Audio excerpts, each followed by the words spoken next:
All right, guys. Well, like Justin said, my name is Jeremy. I'm the assistant pastor here at Capitol Vineyard, and I am really excited about this morning.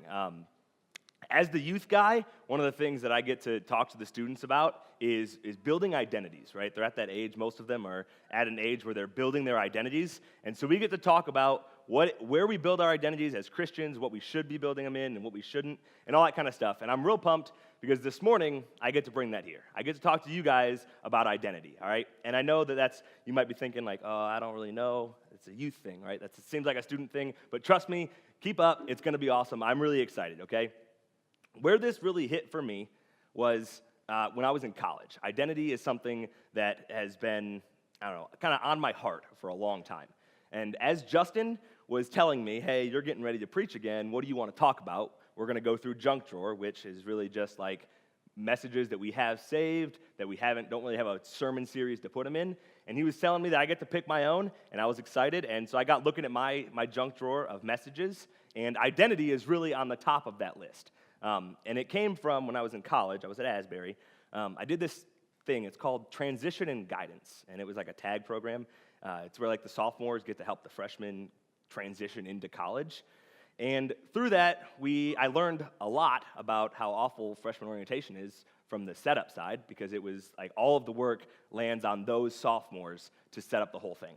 And I was a baseball player in college. At Asbury, I came in as a baseball player, and most people knew the baseball team as they were like those guys. If you are still young enough, you know who those guys are, right? They were those guys. Like they were not somebody you really wanted to be in connection with. They were just the baseball team, right? They were their own people. They did their own thing. We were like up on a hill, like nobody messed with us. I was a baseball player. And so as we were setting up for this, I remember I had a buddy actually who did it with me. His name was Matt. And as we were setting up for the orientation, we had to like stuff folders, which was terrible. If you ever have to stuff folders, it's awful. But we were stuffing folders for the freshmen. And as we were doing it, it was really a 4-hour-long thing, and we were trying to make it fun. We were having games, we were talking, joking. We actually sang some Sound of Music. I don't know if you know much about me, but Sound of Music is my jam. I'll sing that all the time. So we were like hanging out, having a good time, and one of the girls that I was working with, she stopped, and she was like, you know what, Jeremy? When they told us that they were hiring baseball players to be part of this group, we were all very upset. And I was like, what? Like, what? Like that? What do you mean you were upset? And she was like, no, like none of us really wanted you guys to be a part of this because we had a reputation, right? We had a reputation of who we were on campus. Like, that's just who it was. And she went on to say, like, after everybody laughed, and they were like, yeah, we all felt that way. But they were like laughing at us. And after they were done with it, though, she went on to say, but now that I know you guys aren't baseball players at all. And I was like, hold on a second, one moment. I've been playing baseball since I was 6. Like, Matt has also been playing baseball since he was 6. Like, we are baseball players, right? That was our identity. That's who we were. And she was like, but you're not baseball players. And so I didn't really understand. I mean, I knew that meant I was different than the rest of the baseball team, but I didn't really get it. And I struggled with that for a couple weeks, actually, of like just kept thinking about why she would say something like that and why the way she said it meant so much to me. And then we had a chapel. It's somewhere in the middle of that semester, we had this chapel where a speaker actually talked about identity. And as he was talking about identity, it hit me that, like, that's what she meant. Like, all of a sudden, like, my identity wasn't just built in baseball, right? I was more than that. I was more than just a baseball player, and it started all making sense to me. And that's when I first wrote down this identity series, this sermon, and trust me, at that point in my life, I had no intentions on preaching, ever. And so, like, I just had it in my pocket, in my phone, saved for, like, in case I ever wanted to talk to somebody about it, right? But I always felt like it was something I should be talking about, and I never understood why. I was like, God, why are you putting this on my heart? I don't get it. Now I get it. So I'm here, and we're talking about identity. And Justin, in our Taboo series, he talked about sex, right? I think it was the second message in Taboo, was a sex message. And in the middle of that message, he was talking about sexuality a little bit. And one of the things he said was, through our sexuality, a lot of times, we build our identities in our sexuality. And that hit me really hard because I was trying to figure out what I wanted to preach on, and I'd already read like my list of things to preach on, and then he made that comment, and I was like, dude, God's telling me to go back to this thing. So that's where we're at. We're at identity. And so that's what we're going to talk about. And this morning, we're going to get into a story in Exodus. It's actually Exodus chapter 4. It's the story of Moses and the burning bush. It's chapter 4, verse 10. It's going to be on the screen, but before I read it, I just want to tell you guys kind of what's going on right here at this point. So Moses has living in the desert all by himself. He's a shepherd in the desert, and he's on a hill. I picture him on a hill, and he's talking to a burning bush, like a bush lit on fire, and it was God who is talking to Moses, okay, through this bush. And God is like, all right, Moses, time for you to go do your thing, and you're going to go free my people from Israel, right? Or from Egypt, not Israel. That's my bad. You're gonna go free my people from Egypt, right? And so Moses is like, yeah, but no. I don't want to. No thanks. And so God's like, no, you're going to go, and you're going to do this. And Moses he asks him, how are they going to know who you are? What do I tell them? That's where God makes an I am statement. We'll come back to that in a minute. But then Moses says, how do I prove to them that you sent me? And so God does these two things. He gives them these two amazing signs. He's got the staff. He puts it on the ground. It's a snake. And he picks it up. It's not a snake. And then he does this leprosy thing. I'm just going to call it a leprosy thing for the rest of this because it's hard to explain. But he sticks his hand in his cloak and it's leprosy. He's got leprosy. And then he sticks his hand back in and it's gone. So it's just going to be the leprosy thing from now on. So God shows him these two things, these two amazing things. And Moses is still I don't really know. So he's a little wishy-washy. But that's where we're going to pick up, okay? So it's chapter 4, verse 10. It'll be on the screens if you want to read it with me, okay? It says, Moses said to the Lord, "Pardon your servant, Lord. I have never been eloquent, neither in the past nor since you've spoken to your servant. I'm slow of speech and tongue." The Lord said to him, "Who gave human beings their mouths? Who makes them deaf or mute? Who gives them sight or makes them blind? Is it not I, the Lord? Now go, I will help you speak. I will teach you what to say." Moses said, "Pardon your servant, Lord. Please send someone else." So looking at this story, two things jump out to me, really fast. But before I get into that, I don't understand Moses here. He's like, God's like, do this thing, and he's like, no thanks. I don't feel like if God were to tell me to go do something, I'd be like, you got it, dude. Especially if I had a staff that turned into a snake. I'd be like, all right, let's go. But two things that jump out really fast from Moses, okay? Looking at the story, we're gonna go through these two things that jump out, and then our third point, we're gonna kind of take a little journey. I'm gonna call it the Bible stream. We're gonna take a little journey on the Bible stream, and you guys are gonna have to follow. We're gonna make a few jumps. I'm excited for it though, okay? So first things first, what's happening here? What is Moses doing? Moses is telling God, I'm not good enough for this. I'm not good enough for this task that you want me to do, right? He's building his identity. He shows us where his identity is built. Very quickly in this, he shows us what he thinks his identity is. And in Moses' eyes, right, his identity is the fact that he can't talk very well, and he's not the brightest bulb in the chandelier, right? He's not very smart, and he doesn't speak very well, and that's where he builds his identity. Moses is arguing with God, saying, dude, you're wrong. I'm not good enough for this. I can't do this thing because I know where my identity is. I know what I can do and what I can't do, right? And I think as people, as humans, that we oftentimes, we do this.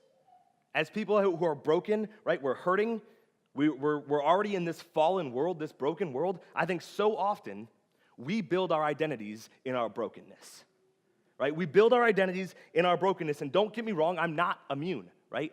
It's not you guys or people build them. I do too.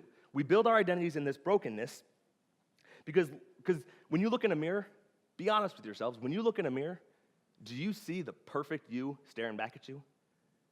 I would be willing to bet you don't, because I don't, right? I don't always like what I see in the mirror. And it's not just I don't like a physical thing of what's looking back at me. I have things that I wish I could change, but it's also a spiritual thing. When you look in the mirror, you see yourself deeper. We all do, and we don't like what we see all the time. We don't always like what's looking back at us. And that's exactly what Moses is doing. Moses has looked in the mirror, right? He's looked in the mirror and he's been like, God, I can't go talk to these people because I'm not good enough. I can't speak. I can't do this. He doesn't like what he sees. And this is important that not any of us, probably none of us, I would hope none of us, I hope you do, but probably none of us are walking around flaunting our brokenness, are we? We don't walk into a situation and say, hey, I'm not good at talking, so don't talk to me, right? We don't do that. We don't flaunt our brokenness in the world, right? We try to hide it. We do this thing, and when I talk about where we build our identities, we build our identities around our brokenness, really. Because what happens is we have this thing that we don't want anybody to see, and we don't want to look at it ourselves, right? We want to keep it hidden. So what we do is we put on these masks. We've talked about masks before, and I'd be willing to bet that every person in this room at one time or another has worn a mask to hide what you don't want people to see. And we hide our identities, we hide our brokenness through humor or whatever it may be, through our looks. Whatever it is, we hide it, so that's what people focus on, right? We want people to focus on this thing that we're building our identity in, so they don't focus on our brokenness, so they don't see us for our brokenness, all right? So now we're gonna have a little bit of fun. Glass bottles, right? I'm gonna ask a few questions. I want you guys to answer. Please don't leave me hanging up here. I don't like it when that happens. Happens in youth all the time. Yeah, I know. Answer the questions. They're not trick questions. They're really easy. First question, what is that? Thank you. It's a trash can. That's right. It's actually a God can. That's right, because God can. What are these? I'm going to call them glass bottles because I can. They're glass bottles, okay? So I'm going to have a little fun because we tried this morning. It didn't work very well. That's what happens when you get good bottles. So now what do I have? Right? I've got broken bottles. To you guys, to us, when we look at this, I see a trash can full of broken bottles, right? We all do, because we see the brokenness, don't we? We all see the brokenness in the world. But this is what God sees. God doesn't see our brokenness. He doesn't see what we've been, where we've been, what we've done. God doesn't just see the brokenness, God sees our beauty. He doesn't see our brokenness. It's our beauty that he's focused on. And I don't want you guys to get me wrong, that God doesn't know that we're broken, because God knows, right? God knows we're broken. Jesus knew we were broken, because guess what? If Jesus didn't know, would Jesus have come down to earth and died for us? Would Jesus have given himself for us on the cross? He wouldn't have. If God didn't know, Jesus wouldn't have come down to fix our brokenness, but he did, right? Jesus came and he fixed our brokenness. So look at Moses here. I really lost where I'm at on here. It's okay, I'll find it. Look at, Galatians 2:20. I have been crucified with Christ, and I no longer live, but Christ lives in me. The life I now live in the body, I live by faith in the Son of God, who loved me and gave himself for me. Right? Jesus did it. He came down for us. Look at Moses. God knew that Moses was a great leader. Not that he was gonna be a great leader, but that he was a great leader. God already knew what Moses was. He saw what Moses could do, what Moses was going to do. And Moses is like, but God, I don't really think so, right? Moses didn't like it. He questions. He questions God because Moses is building his identity here in this world, right? He's building it in the brokenness. And God is looking at Moses and he sees what he created, right? When God created Moses, he didn't create Moses already broken, did he? He created Moses perfect. And this world broke Moses. God sees the perfect creation that he made in all of us. That's where God is focused. He's not focused on what we see and what we broke. He's focused on what he created. So God saw Moses for who he really was. And that's why God chose Moses. But Moses wasn't wrong, right? Moses had flaws, didn't he? Moses wasn't good at talking. That's not a lie. Moses was not good at talking. I don't know if Moses was very smart, but I assume since he didn't think he was, he probably wasn't very smart. Moses wasn't wrong about that. But God knew that one day, Moses' identity, and already in Moses' life, his identity was so much bigger than the brokenness. It was so much bigger than the brokenness that Moses could see. He gave Moses the signs, right? He gave him the snake staff. He gave him the cool leprosy thing. because God didn't want Moses to build his identity in the brokenness. He gave him things to build his identity in. Look, if I could walk around and throw a stick on the ground and it turned into a snake, that's where my identity would be. Be like, look what God did. Like, God can do, like, that's awesome. That's where I would build my identity. But Moses was stuck. Man, he was stuck in building his identity in the brokenness. So what does that mean, man? If we build our identity in our brokenness and God doesn't see it, like, what do we do? What are we supposed to do at this point? And I think a lot of times as Christians, and I've probably said this before myself. I've probably told somebody this before. But I think so often I hear this phrase of, as Christians, we need to build our identity around Jesus, right? We hear that? We build our identity around Jesus. And that's not too far of a stretch, right? Like, Jesus should be in our identity, right? We build it around him. But I don't think that's the whole thing. I don't think that's all God has planned for us. Because Jesus isn't just a building block inside of our identity. And I like to think of like actual building blocks. But like, Jesus isn't like a central building block that we build our identity around, right? Because what happens when we build our identity around something? Just like with the masks, right? We build our identities around those brokenness, so we hide the thing in the middle, right? If Jesus is hiding in the middle, who's looking at him? Who can see what Jesus is or what Jesus is doing in our lives? So now we're going to take this little trip on a Bible stream. I talked about it already. We're gonna look at Exodus. We're gonna go back to chapter 3 in Exodus, which is like just before we picked up our story. It's still the burning bush, and God is still talking to Moses out of this burning bush. So it's just chapter 3, verse 13. All right, it'll be on the screen if you want to read it too. It says, Moses said to God, "Suppose I go to the Israelites and I say to them, 'The God of your fathers has sent me to you,' and they ask me, 'What is his name?' Then what shall I tell them?" God said to Moses, "I am who I am. This is what you are to say to the Israelites. I am has sent me to you." So God makes an I am statement. I would be willing to bet that a lot of us have probably heard the I am who I am statement. I did a lot of research on this leading into this message, and it's very interesting. If you want to go, there's a whole lot of Hebrew out there, Hebrew scholars out there, much smarter than I am, that have looked at this and have kind of broken it down, and there's a lot of different meanings to this.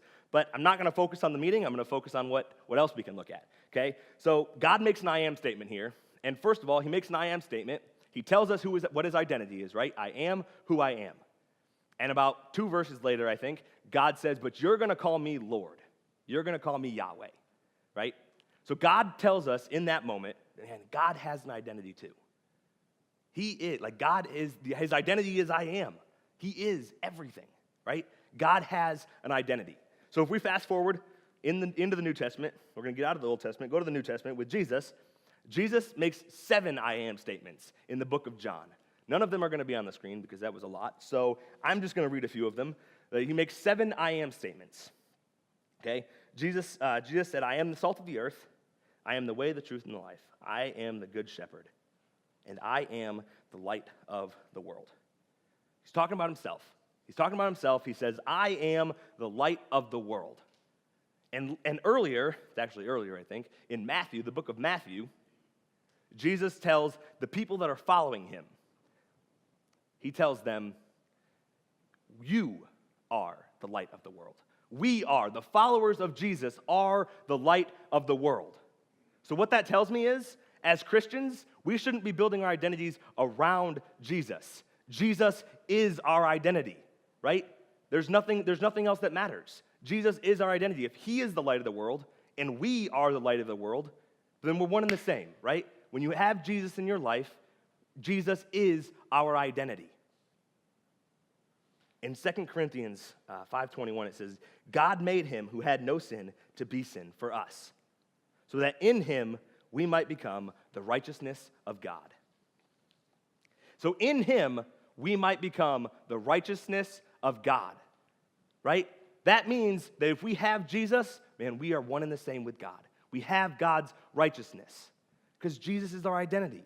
He's the only identity that matters. It's not the brokenness. It's not this world. It's not the hurt. That's not our identity. Our identity is Jesus.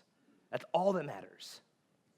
And honestly, guys, the fact of the matter is, for the most part, a lot of us are still building our identities around Jesus. We're still building our identities around Jesus instead of making Jesus our identity. You know, we're holding on to things we're not quite ready to let go of, right? We have these things in this world that we can't look past. We can't look past these things. And this morning we're actually going to do something a little different. And we're going to all pray together. But I'm going to ask that if there's anybody in here that's ready to step past, to look past the broken, anybody that's ready to look past the hurt or whatever they have in their lives that they're building their identity around, there's anybody that's ready to build their identity in Jesus, to make Jesus their identity, I'm going to ask that you guys pray that prayer with me. And if there's anybody in here who doesn't know Jesus yet, who hasn't had the opportunity to meet Jesus or the opportunity to make Jesus their identity, I'm going to ask that you guys pray a prayer with me. I'm going to ask that you guys pray that prayer with me, that you make Jesus your identity. Because honestly, guys, it's the only identity that matters, right? God sees the beauty we all have. We've got that beauty inside us because God created us that way. You know, Justin did this really cool thing with his hands as we were talking about this message. I'm going to use it. He's okay with that, I think, right? So God's up here, and when God created us, right, we were here with him. We were up here with him. We weren't up here with him, but we were here with him, right? And when we came into this world, we fell. We fell hard, right, because we're broken, because this world has fallen. But God wants nothing more than for us to be back here walking with him, to be the perfect creation that he made us to be. So if you guys will all stand up with me, we're going to pray a prayer. And if you guys are ready to take that step, if there's anybody that's ready to take that step, we have a prayer team, and they're going to be up here in the front. And they, trust me, these people are ready to pray with you guys. These people want nothing more than to pray with you guys and to help you guys and to walk you guys through any decisions that you might make this morning. Any thoughts, any prayers that you need, they're up here. And they are some of the most loving people that I know. I have prayed with these people. I have had these people pray for me. And if you guys are ready to make that step, after we're done with this prayer, we're going to go into worship. But you are welcome to move up here and talk to these ladies at any time during this next song. All right? So if you guys will bow your heads with me and pray. Father God, I want to thank you. I want to thank you for today, God. Thank you for all these people in here, first of all, Lord, that they would just be in this place and here with you, God. Thank you for your presence in this place too, Lord. Lord, I want to pray that if there's anybody in here that's not met you yet, that hasn't had the opportunity to meet you, God, that you would reach your hand down in this place and you would just take a hold of their heart, that you would just hold on to their heart and let them know that you're not going anywhere, God, that you are not going to go anywhere in their lives, that you're going to be there, and that you are the firm foundation. You are their identity, God. I'm going to pray that if there's anybody in this room that you already know that's still holding on to something else, that they're not willing to let go of yet, or they haven't been willing to let go of yet, God, I'm going to pray that you would just grab their heart too, that you would take that thing out of their life, right? Move that thing off of their heart and put yourself right there, Lord, right there in the center, that you would be their identity, that you would be the only identity that they ever need, God. I just pray that you would fill this place with your presence, with your love. Let every person in here know that you have them in your hand, and you're not going anywhere, God. I pray all this in Jesus' name. Amen.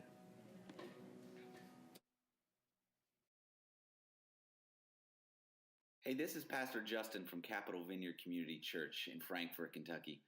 Thanks for listening to our weekly message.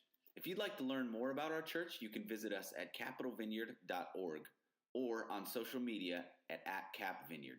Thanks for listening, and God bless.